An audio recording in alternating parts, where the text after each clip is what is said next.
ไปมื้อนั้นน่ะฮะพี่ไดผีโอ้ยลุงบ่ได้เชื่อกันจักดิฮะผีทางนี้ได้แม่นบ่ เอาลงไปบริจืออยู่นะผีไปทางนี้ฮะแม่นบ่วะโอ้ยเจ้าอย่าว่าไปทีบเรียนอะไรเอาชวนเพิ่นได้บ่ดีท่านเว้าอยู่ทางกินนี่แล้วถึกแล้วฮะบริจืออยู่นะลงเลยได้บาดนี่ฮะลงแล้วพี่น้องลงแล้วเล็กตะปูกับซื้อคอนตีมาให้อีกเด้อไปตีมีบ่คอนตีเจ้าบ่มีแหละพอดีเลยฮะ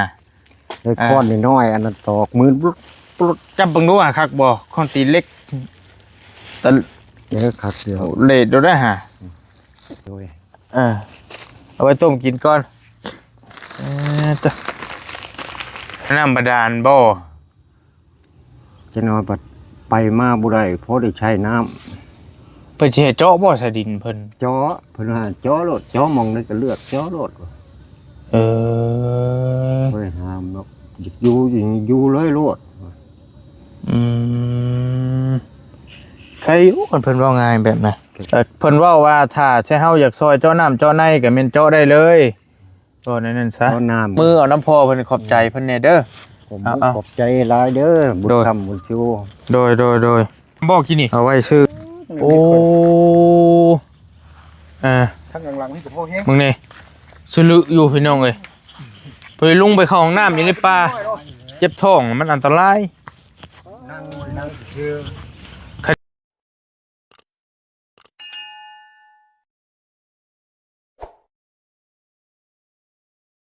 โอ้ไปเลิกจอยต้องได้บ่ดีเอ้ยก็ถือว่าจะคุณดีอยู่ลงอยู่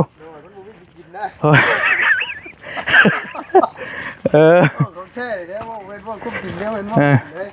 จนขายรถขายล่างกินเนาะโยตายครับ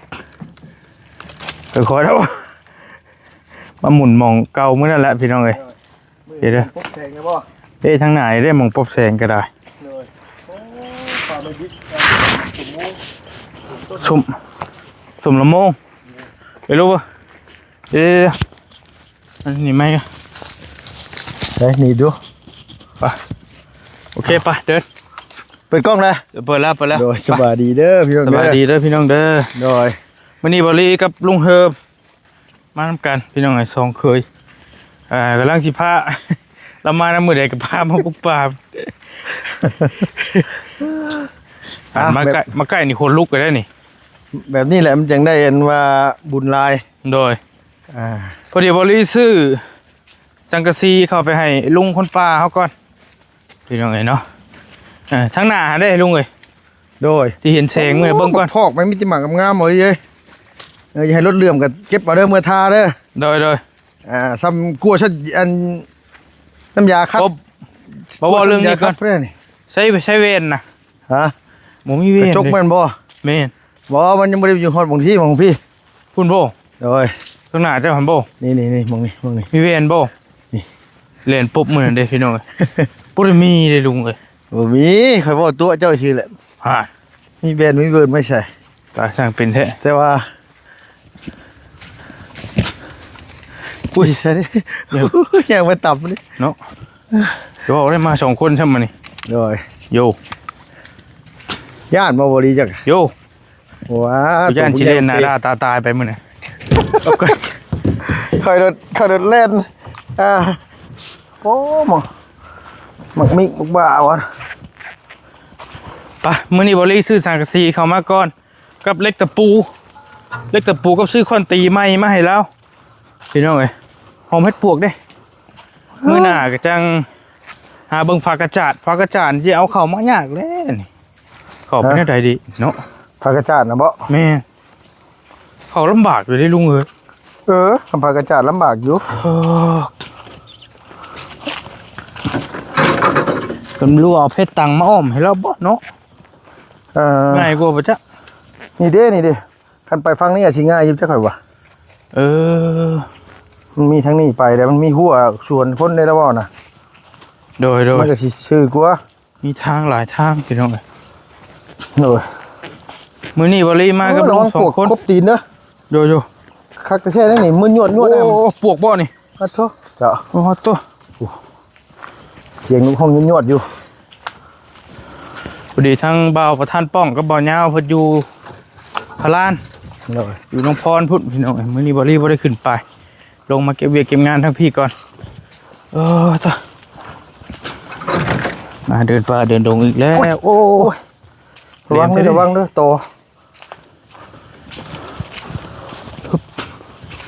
ป่าต่อ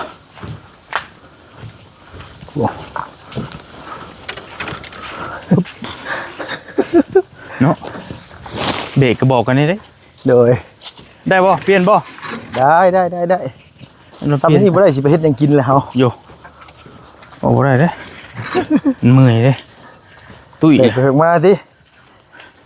มาที่คักกี่ดอกพี่น้องออกกำลังกายไปน้ำ โดย ร่างกายเป็นให้โตตื่นอยู่ว่าพี่ จือ ถือว่ายังบริคำอะไรเลยพี่น้องแต่ว่ามันมืดให้ โดยป้ามัน ปลามันทึบ ป้ามันหก ปึ๊บซื้อสังกะสี6 แผ่นมาให้เราขนาด8 ฟุตเนาะ 6 แผ่นกับพอดีอยู่แล้ว นี่พอดีเบอร์300,000 ปลายเอาเลยซื้อมาเมนบอลูก ฮะ ยังหล่นกระบอกหล่นพี่ไดทางพี่ได พี่ พี่ โอ้ย แม่น บ่ บ่ ดี พอพี่น่าไปมื้อนั้นน่ะ ฮะ พี่ได พี่โอ้ย ลุงบริเชื่อกันจังดิ ฮะ พี่ทางนี้ได้ แม่นบ่ เอาลงไป บริจืออยู่หน้าพี่ไปทางนี้ ฮะ แม่นบอกว่า โอ้ยเจ้าอย่าว่าไปทีบเรียนอะไร เอา พี่ทั้งนี้ ตาย เจ้าว่ายังโดนเมื่อกี้นี่ มันกระบก บ่แม่น แม่งนะ กระลอก กระลอกบ่นะ แม่น เฮ้ยบลมพัด เด็กขอยย่านนี่แก เล่นปลากันได้2 คนครับมามือใดนะมือนั้น เด้อ เห็นเช่นไรลุง อ๋อทั้งนี้มาชวนเพิ่นได้บ่ดี ท่านว่าอยู่ ทางกินหนีแล้วถึกแล้ว ฮะ บริจืออยู่นะ ลงเลยได้บาทนี่ ฮะ ลงแล้วพี่น้องลงแล้ว ลงทางแล้ว ลงก็ลงแล้วให้ได้ซะนะมันโดนมาเทื่อ ทางกินนี้บ่อยู่ดิ โดยอันนี้คือมาหาคนป่าบ่แม่นคนป่าซะนี่ว่าง่ายว่า คนดง คนดงอยู่ใน คน ด ด ง ง พี่น้องเอ้ย คนดง คนดง ลงทางเพราะกินนี่ ลงทางพร้อม บ่อยู่ ทั้งนี้แม่น ทางนี้บ่อยู่ เออ บ่เชื่อกัน โดย อ่า มันกุกบกกุกพุ่นเนาะที่ว่าเขาจำผิดอะเนาะ แม่ กุกแรกเมื่อกี้นี่ แม่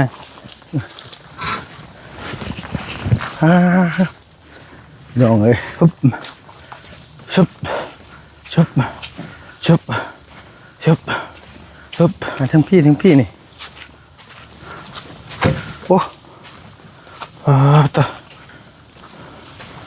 มาเป็นหน่อยย่างมาแบบเลี้ยวๆเลยบริตัดบริโตชุบชุบชุบ ยุ่งหลายแท้ๆยามนี่ ออกกำลังกายพี่น้อง แล้วอ้ายเราว่าอยู่ป่าเนาะ ไง ยุ่งมันสิบ่โทรบ่นี่บ่ ปัวยุงนะ เนาะ ไปกับเบาประทานเบายาวมุ่นน่ะโอ้ จนเราเอาอันยังนะปรับแต่งอันว่าอย่าจุดกันยุ่งใส่ แม่ ทั้งหลังเราอ่ะ ชุบ มาคุยเรื่องอย่างกับพากระจาดใช่ป่ะเมื่อกี้นี่ แม่นแม่ เออ จะเข่าทั้งได้ยัง ว่าพากระจาดเขาก็มัดเอา เป็นก้อเอาเนาะ เป็นก้อเอาให้เราแบกเอาใช้ละมือแต่ละมือนะวะดีมือเดียวแล้วก็แบกได้แล้ววะ ฮึบ เวลามึงไปได้ดอก ฮึบอยู่บ่เลยอยู่คอนกลุ่มอยู่ พอดีแล้วมื้อนี้ว่าสิมาขอแต่งอันขอให้เราแต่งเพลงให้จักเพลงอยู่ อยู่ฮึบ เมื่อยเลยเมื่อยอีหลีบ่ได้เมื่อยอีเล่นเมื่อยกรอกกระเรีย ฮึบ เราตัดเป็นว่าต่อไม้ แม่ สิล่ามเสียบจกปุ๊จัก ต่อเกี่ยงเบลลิน เดี๋ยว เอ้เราเมียนนั่นอยู่ฮะ เอายังมึงมีบ่ ม่วงตี ม่วงไว้ชุกอยู่บ่มีมักชุกอยู่บ่มีนี่ไอ้ มีบักมี่ชุกอยู่บ่ หอมกูดิ เอาสบายดีได้เด้อโดย เฮ้ย พ่อกันอีกเทื่อนึงพี่น้องเอ้ย เรื่องเมนยังไงนะม่วงเรื่องสูงม่วงอยู่โอ้เดี๋ยววางนี่ก่อนนักเลยปวดแขนละปวดแขนแล้วเติบ โดย วางนี่ก็ปาจ้ะโอ้พี่น้องมือจน ชุกอยู่ได้บ่ลี่ เรายังเสียบไปนะโอ้ทานกับคอนกุ้มอยู่พาจ้ะ แซ่บบ่ไอ้ อยู่เสียบประตูเลย โดยเอาสบายดีเด้อ สบายดีสบายดี โดยจ้ะ บ่ได้บอกหลายเรื่องหลายเล่าให้พี่น้องเอ้ย มะม่วงยังน้ำเจ้านะ ใช่บังไง ขึ้นหน่อยใช่ มันกุกมันหลายปีแล้วนี่นะได้เนาะ คิดคนหนึ่งเลย ได้เช่นคนหนึงเลยเหรอวะ ใช้เสาเขายังบริตัดบ่เสาเขา ยังเดี๋ยวก็เฮ็ดเองดอกอันนี้ โย บ่ให้ที่เจ้ายากน้ำดอก โอ้อยากช่อยนี่แล้ว จอยเยอะ สมมติว่าเขาซื้อผักกระจาดมาให้อ้ายนะเขาสิเอาเข้ามาทางในอ้ายนี่ เรียกเขามาเขาประตูวัดเจ้าก็ได้ สมมติว่าเขาเฉพาะซื้อมาเลยเฉพาะวางไว้พุ่นเลยให้อ้ายอันว่าออกไปเอาน้ำกันได้บ่ ได้อยู่ ได้เนาะ ช่วยกันนั่นแหละ ช่วยกันพี่น้องเอ้ย เรากำลังคาดเผาท่านนะผมชกพอมา ถ้า เมื่อ เรา นั้น เผาถ่านที่นี่ใครแน่ยุ่งโบราณไปได้เนาะ ยงมือสีหายนี่ ก็ร้ายถัดไปในหานก็เป็นยัง จะใช้เสื้อดำเยี่ยป่านะ เมนบ่เกี่ยวกันนะ ฮะ บ่เกี่ยวกัน เกี่ยวอะไรลุงเอ้ย หืม เสื้อดำแนวเรื่องอยู่ได้ แม่น มอนก็ต้องมีอยู่ใช่เนาะมอนดังกันนะเขาฝาดมันบ่คอยคิดถึงกินแล้ว ป่า บ่คันว่านั่นนี่สิบ่แม่นหยังดอกอันว่าลูกสาวเขาอยู่เฮือนแล้วมากินบักมี่นะสิขอเมื่อจักหมากได้บ่ โอ้ยได้แล้วมันบ่ได้นั่นดอก ได้ทานนี่ก็เห็นนะ ทานน่ะอันนี้ เจ้าเมื่อ อันนี้อันว่าแนวเย็บกับใช่อันนี้เลย นั่นแหละ เครือ บ่ขาดบ่ไอ้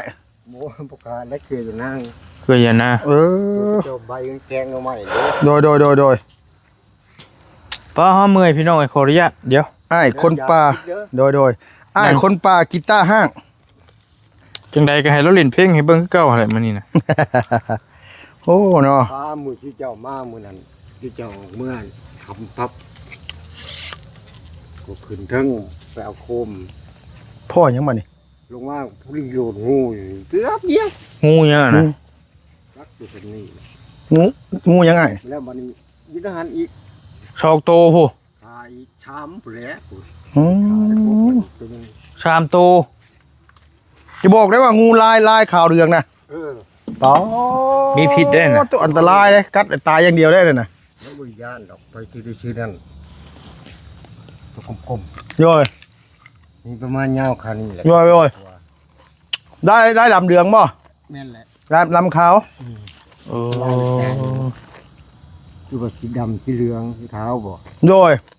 เนาะขนาด มันลอยมานี่บ่ มันมานี่แหล้วดินระบางพาคูเอาไป ชามโต ตัวใหญ่กับตัวนี่ อันตรายแท้ๆเลยไอ้เอ้ยนั่นนะมันคือออกมาว่ะคนอยู่แบบนี้มันคือออกมา เนาะ โอ้ยลุงเลยมันกับป้าเจ้ากระได ไอ้นี่ทะลุบ้านดงมักยางมาเลยเฮ้ย อันนี้มันลงยางแม่นโลด อืม มันป้ามันก็วูเอาแหล้วมันก็มาเด้อเนี่ยมัน มองมันนิดดิ แม่น เขาขาน้ำกับเบิดน้ ก็เพลินๆเรียบร้อยบ่ได้มันเห็ด ำสบายอยู่บัดนี้นะทำช่องอย่าไปเอาถ้าสิบกลัว ไปใช่น่ะรอเราเห็ดมื้อนั้นเด้กูจะได้ผู้ ทานจ้าทานทานสวยๆงามๆมาเลยจ้า มีลม บ่มีลม คันมีลมมันก็สิอยู่เนี่ยง่ายอยู่หน่อยเนาะโอ้เลยผลิตคักอีหลีง่ายดีเนาะนี่จากขี่รถใหญ่จะว่ามันอยู่รถเข็นมาจะข่อยกันนะ ตัวใส่ทานได้ประมาณ2สอบเนาะได้บ่ ถามเหอะ ไว้หาชอบไปแล้ว เออผลิตเอง เขาใช้ช่องแต่ก็กว้างมากกว่า โดย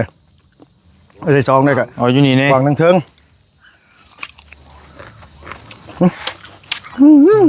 ขากะหลีควันพี่น้อยขอไม้ให้เลยลูกเดี๋ยวสิใส่คอคุยแล้วก่อน ใช่ล่ะเรื่องไหนล่ะ จ้ะโอเคกินข้าวกินน้ำหรอวะ กินละเด้ พอรู้กินกับเพลอ ก็ปลาแห้งเลย ปลาแห่ ปลาแห้งเขาผากมาให้แต่บุงเลยบดเขาลงไปเห็ดหน้านะ น้ำหมอชดยางมันชดมันตัวนี้ โดยเอาซื้อสังกะสีมาให้เด้อ8 ฟุต6 แผ่น6 แผ่นแบกมาให้ก้อนมานี่ซื้อมา6 แผ่นโดยก็มันซื้อนี่แล้วเล็กตะปูกับซื้อคนตีมาให้อีกเด้อไปตีมีบอกคนตีเจ้า บุมีแหล้ว พอดีเลยฮะ ไอ้ก้อนน้อยๆอันนั้นตอกมือปลุด จับเบังดูคักบ่คนตีเล็กแต่ เดี๋ยวขัดเดียว เลดดูได้ฮะดูคนตีกับตะปูไว้ตอกนี่แหละพี่น้องเอ้ย ก็เป็นไปได้อยากคอนั่นน้ มีหยัง ำคอเกือบโบก โอ้ยจะได้กระโบกบ่ พอได้ใช้กลางค่ำคืนเพราะอันตรายดี งูเลยเนาะโอเคคำมาบุกล้าไป ย่างไปยันไปเหยียบมันโน เหยียบมันโอ้ยกระโบกคือมันมี มีแนวกันอยู่เนาะได้อยู่ตัวน่ะ กระโบกตัวชี้ชุ่งๆดอก มันจะมีห้อยคือกระบุ่มเลย เบอร์หยังเจ้าใส่ เบื่อชิปผู้แล้ว เบอร์10เนาะ แม่นละ จะได้จื้อไว้แล้วจะได้ซื้อมาให้ไปเลยได้คำบ่ลืมเดี๋ยวต้องว่านั่นนี่ก่อนได้คันบ่ลืมเดี๋ยวจะซื้อมาให้เพราะบางทียันลืมก็มี ว่าต่อควันพี่น้องไงอันนี้มีเด้อ โยย เอาไว้ต้มกินก่อนจ้ะควันบัดที่นี่พี่น้องไอ้ค กิ วัน นแล้วง่วงกันมีก็เฮ็ดเจ้าอีกก็จุให้ หมักมองบ่ กินเลยได้ มันสิเบิดแล้วเด้มันสิห่วงแล้วหมักมองเป็นหยังดอก คนบุญชูกินเขาก็กินบ่เกินชิปบัวแต่ยาก็พอแห้งแล้ว โดย กับมะม่วงมักกินอยู่ พอดีบอลี่ซื้อสังกะสี6 แผ่นกับเต็กตะปูอย่างละครึ่งตะปู8ตะปูกุ๊บน้ำเนไว้โตะสังกะสีนี่แหละนี่ปูกุ๊บนี่จะปู8ปกติอ๋อตัวกวัดบัดตัวมันไล่มาเลยพอดีบัดดู300,000ปลายพี่น้องเนาะบัด300,000กว่าแล้วก็ยังฝากกระจาดบัดนี้คันว่าอันนั้นก็ฟังเบิ่งมื้อหน้าพุ่นแหละมื้อใดเจ้าก้าวว่าสิได้ไปตัดเสา มืดนี่แหละ มื้อนี้เนาะลุยเลยซั่นน่ะ มันหักมือนั่นก็พ้นตกบดมือบดคืนเนาะ ก็แม่นอยู่มันไปบ่ เพราะ ได้ ว่านี่แหละวะมันบ่ได้ตกเนาะ แม่น ว่านี่ก็ตก เจ้าก็ถมทานน้ำแน่เนาะเราก็ได้บ่ได้อยู่ได้กินเฮ็ดจะได้ เลยฮักก็กดได้ชอบหนึงกดไปน้ำบ่กดมันหมด มันห่มอยู่ อืม ได้ดอกที่หาชอบ เลยลำบากคือว่าแล้วพี่น้องอยู่คนเดียวจะได้พอได้อยู่ได้กินไปก่อนคันว่าเอามาง่ายเนี่ยเป็นเพชรตังมาอ้อมๆเอาผัดยันมามันบอกคักมันสิฮ้อนเนาะ ได้อยู่คือกัน หรือว่าเอาเพชรตังบ่ซื้อเพชรตังเนาะ เอาก็ได้ มาพันมาอ้อมเอาบ่หมองนอนเจ้ามัน อ สิ ย่ามันลำบากอยู่เจ้า ก็บ่ลำบากหรอกอะลำบากแน่ก็เพื่อมันถาวรน่ะมันก็คักจะว่ามันคักกว่า จะเป็นไปได้คือปุจเจ้าของดินมันบอกว่าให้ปลูกตู่ปลูกหยังให้ก็ได้แต่ถ้าขอสั่งบันดาลเจ้าบ่ได้ใช้ น้ำบาดาลบ่ จะน้อยปัดไปมาบ่ได้เพราะได้ใช้น้ เพิ่นสิให้เจาะบ่ใส่ดินเพิ่น ำจ้อเพิ่นว่าจ้อโลดจ้อมองได้ก็เลือกจ้อโลด เออ บ่ได้ห้ามเนาะอยู่เลยโลด อืม ใครอยู่คนเพิ่นเว้าง่ายแบบน่ะ ก็ง่ายแหละ อืม คนก็อยากทำข่าวเดียวเลยแหละลืน3 ปีลืนก่อย อันใดก็เฮาบ่ค่อยเข้าใจ อันลืนข่อย3 ปีป่ะ โอ้รุ่นราวคราวเดียวกับเจ้านี่ นั่นแหละ โดย กับน้องอยู่กับน้อง2 คนเพื่อนน้องเช้าก็อยู่กรุงเทพ เพิ่นเว้าว่าถ้าใช่เฮาอยากซอยเจ้าน้ำเจ้าในก็แม่นเจาะได้เลยก็นั่นซะ เอาน้ำกับชื่อดอกไผ่มาให้จักดอกจ้า อืม เพราะได้ไปมาแจ้งจำบายเก็บไม่งอด โดย มาหลังนี่อยู่บ่ได้ ไฟโซลาร์เซลล์นี่แหละเนาะ นั่น กระบะเหรอพี่น้ คือ อง ว่า3 แสนก็มีเนาะ มีอยู่ 3 แสน2 แสนบ่ ไฟโซลาร์เซลล์หันมันก็บ่แพงปานใดดอก มันก็แล้วแต่ขนาดเด้ขนาดน้อยขนาดใหญ่ขนาดซำใด ขอท่านบ่ได้ก็พวกสูบชิ้งใหญ่ก็นี่น้อยหนึงครับขอน้ำบันดาลกับดอกไผ่ โดย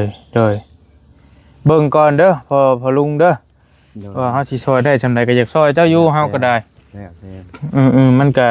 ตอนนี้เฮามีเงินอยู่2 ล้าน ถ้าว่าเป็นไปได้นะ อันนี้เราก็เว่าความต้องการแล้ว อืม มันง่าย เพื่อ ตูบนี่ก็เจ้าก็เฮ็ดซ้ำเจ้าอยู่คนเดียวหั่นแหละก็ซ้ำไหนซ้ำหนึง ก็สิเฮ็ดเองดอกบางเทื่อก็สิตัดครึ่ง6 แผ่นพอดีมุงเถิบลงเลยตัดครึ่งกลางเลย เออ ถ้าบ่ตัดก็พับลงเลยแบบบ่ไปเอาลบเลยนะ มันสิบ่น้อยโพดบ่ ที่จะบ่น้อย บ่น้อยดอกที่เจ้าสิตัดเครื่องสังกะสีนี้แล้วเฮ็ดเป็น อันเทิงมันนั่นขอยสิแทกเอากับตัวนี้ สุดๆแล้วแต่เจ้าดอก มุงให้ชุดเลยนะ สุดแล้วแต่เจ้าตัวน่ะ แบบ6 แผ่นเนาะ โดย 3 แผ่นมันก็จะเข้า2 เมตรได้80 เซน โดย 80 36บ่8เนาะ38สิบ่โอ้เป็นแล้วว่า ลองประดิษฐ์เบิ่งเจ้าลองแทกเบิ่งนี่แหละว่ามันซำใดเพราะคอนตีเมียเขาก็ซื้อมาให้แล้วมันก็ง่ายอยู่แล้วผ้าแท้เจ้าก็มีอยู่ติ มีอยู่ผ้า2 ดวงครับ เราบ่มีคอนตีบ่ได้ก็คำนึงเห็นตัวนี้แหละว่าเราต้องได้ใช้นะก็เลยซื้อมาให้ใส่ซอยไปก่อนก็ มันก็มื้อนั้นก็บ่ได้แบ่งซื้อข้าวมาให้เราแน่ก็จังมันสิเหลือซำใดก็ไฟโซลาร์เซลล์เนาะถ้าต้องการเนาะคิดว่ามันคือสิเดี๋ยวบ่ได้เบิ่งเงินเบิ่งทองก่อนนั่นก็สิแบ่งแล้วก็สิซื้อมาให้มื้อหน้าพุ่นแหละเพราะว่าเราเองก็อยู่ป่านี่มันอยู่ยากนิดหน่อย การดำรงชีวิตมันก็ลำบากน้ำนี่แหละสำคัญ ตัวนี้แหละ น้ำในสำคัญ แต่ว่าบ่มีปัญหาเจ้าคุยกับเพิ่นเนาะเพิ่นบอกบ่ บอก ใครอยู่คนบ่มีปัญหา ถามใช่ว่าช่างดนตรีได้หรือบ่บอกว่าเนี่ยก็เพิ่นแล้วว่า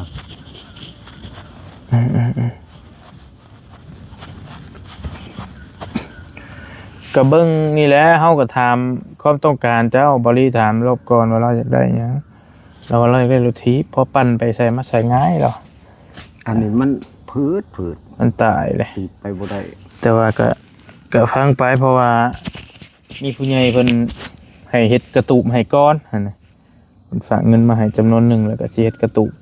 หม่องพักให้เราอยู่ก่อนพอเราอยู่นี่ก็โอ้ยพี่น้องก็คือเห็นนั่นแหละทางหลังเรานี่เนาะขึ้นไปนอนนี่บ่ต้องว่าถึงและยุงนี่ จุบ่จะกล้าเข้าบ่นอนพุ่นแหละมันยันงูยาม นั่นแหละคันเจ้าว่างก็เฮ็ดนั่นแหละเฮ็ดให้มัน มื้ออื่นตัดก็ มุงหลังคาเลยโลดมันจะง่ายมื้อหน้าเฮาสิซื้อผักกระจาดมาให้บ่หรือว่าจังไดก็จังว่ากันพอได้มันสะอาดแน่โล่งๆแน่มันโอ้ยอยู่เนี่ย เสียออกเบิดหญ้านี่มันสิย้ายกกอันนี้ออก แม่นให้มันเป็ดเนาะซั่นซะ มันอันนี้กกอันนี้กกง่านี่เขาเจ้าเอามีเฮ็ดยา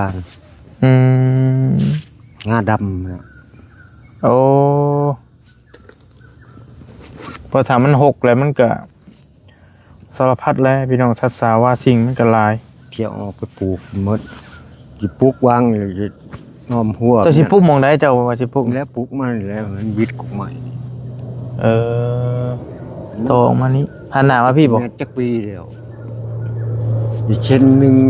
เช่นคนหนึ่งเลยอันนี้นะ อื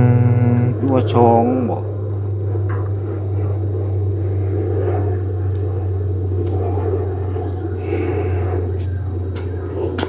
โอเค ชองบอก ไผ สมมติว่าผู้พ่อนี่แหละแล้วก็ลูกมาได้ลูกกับจูนี่นะช่องเช่นคนเลยเนาะ เจ้าอยู่นี่บ่ บ่อันกุกใหม่อันนี้ก็จะโบกอ่ะ สองชั่วคน ช่องเช่นคนเลยจักจิเมนจักอปีแล้ว กกไม้กกมีนี่ แม่นแหละกู มะม่วง แต่เก่าไม่แห้งร้ายแล้ว มันหักลงน้ำมด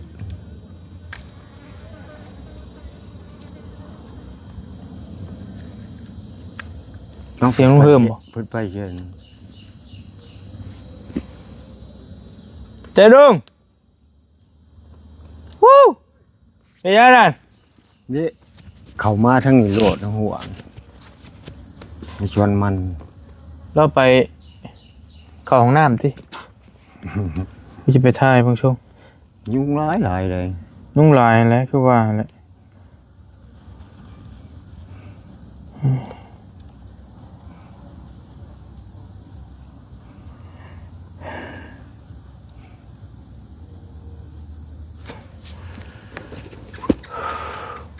เข้าห้องน้ำเราบอกกับไพ่หมอบๆอยู่มันเป็นพ่อเฮ็ดระบ่บุมีที่เฮ็ดแถวนี้บ่ นี่แล้วมันออกเห็ดปวก ถ้ายามเพิ่นบ่หอดยามเนาะคือสิจัก คันหดยามมันถึงข่าวมันออกแล้วมาโลด โย ฉันอยากกิน โอ้อยากอยู่แหล้ว บ่เว้าแล้วเรื่องอยาก ถ้ามันออกร้าย ยามไหนมันสิออกบ่นี่ไปยังเว้ากับไผหมวบน่ะ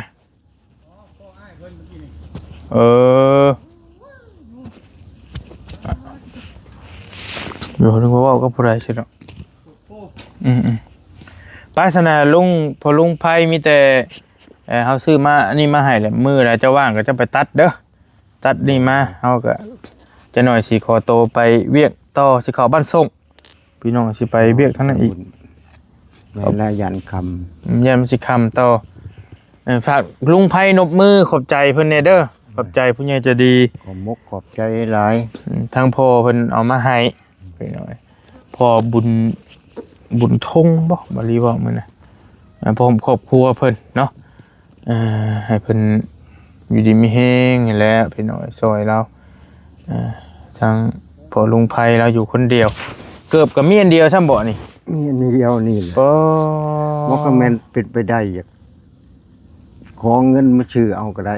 ในบ้านก็มีขายอยู่ในห้าง2 ห้าง3 ห้าง เบอร์หยังจะใส่ ไปชิป เบอร์10 พอได้ถือมือแรงมืออื่นเลย เจ้าสิเข้าไปซื้อเอาบ่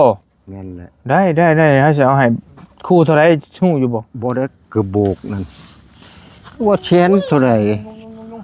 เจ้าว่าเกือบโบกนี่บ่เพอปืนเจ้าสิไปตัดไม้แม่นบ่ กระโบกเขาถือที่เขาปลาเขาดงงามคืนน่ะนะกลางคืนกลางเว้น โอเค ตัด สิเอาเงินให้เด้อซะเด้อยุงเพิ่นลืดอยู่โอ้ย คือว่าครูแชนเช่าบ่ ได้เบิ่งสิแบ่งให้บ่ยากดอกเอาให้เจ้า150,000เด้อนบมือเอาน้ำพอเพิ่นขอบใจเพิ่นแน่เด้อ ผม เอา ขอบใจหลายเด้อบุญ โดย คำบุญชู โดยเอาไว้ซื้ออันนี้ ยังเมื่อชื่อเกิบ ไม่ชื่อเกิบไม่ชื่อเอาลุงเลยเพราะว่าเฮาเองก็บางทีก็จักบืนก็ยันบ่ได้มายันไปเวียกทั้งอื่นหลายทางไปหั่นน่ะมื้อใดว่างก็จังสิได้มาเฮาก็ได้จะไปเตรียมอะไรเฮ็ดรถมุงหลังคาไว้ถ่าก็ได้เฮ็ดไว้รถบ่เป็นหยังมันหน้าฝนน่ะมันอันตรายเด้ออันนั้นเด้อ โอ้ย อะไรก็จังว่ากันอยู่ดีมีแฮงไปซื้อกระโบกเราอยากได้เงินไปซื้อกระโบกไปถือเข้าป่าเราบอกกับปกติแล้วเพราะว่ามันยันงูหั่นน่ะพี่น้องยันงูชกเพราะว่ากระโบกมันกัดบ่เข้าเด้ก็ได้อยู่ตอนนั้นมันหนาๆนี่เบิ่งหาลุงไปเข้าห้องน้ำบ่กินนี่โอ้ทั้งหลังๆนี่ก็พอแห้ง มึงนี่สลึอยู่พี่น้องเอ้ยเพิ่นลุงไปเข้าห้องน้ำอยู่ในป่าเจ็บท้องมันอันตราย ทั้งชื่อ คันอยู่เดือนหนึงเนี่ยพอแห้งจ้อยลุงน่ะบริจาคเลือดเด้ มื้อหน้าคุบหน้ารถบาทมัน โพดโพอายุดีมีแห้งลุงสบายดี โอ้สบายดี เจ้าแล้วจังว่ากันเนาะพี่น้องเนาะขอบมุกขอบใจได้หลายทั้งพ่อเพิ่นกับพ่อครอบครัวเด้อพ่อบุญยงเนาะให้เพิ่นอยู่ดีมีแฮงให้ร่ำให้รวยโชคมาร่ำรวยอย่าเจ็บอย่าจนอย่าขัดอย่าของเด้อพ่อเด้อที่ซอยพ่อลุงไผเพิ่นแล้วก็อยู่ป่าอยู่ดอนลำบากแฮงพี่น้องต้องเผชิญกับสัตว์สาว่าสิ่งแต่ละมื้อนี่โอ้ยเนาะบ่อยากสิเว้าสัตว์น้อยสัตว์ใหญ่จักแนวสิว่าปะอยู่ดีมีแฮงเด้อร่ำรวยเจ้า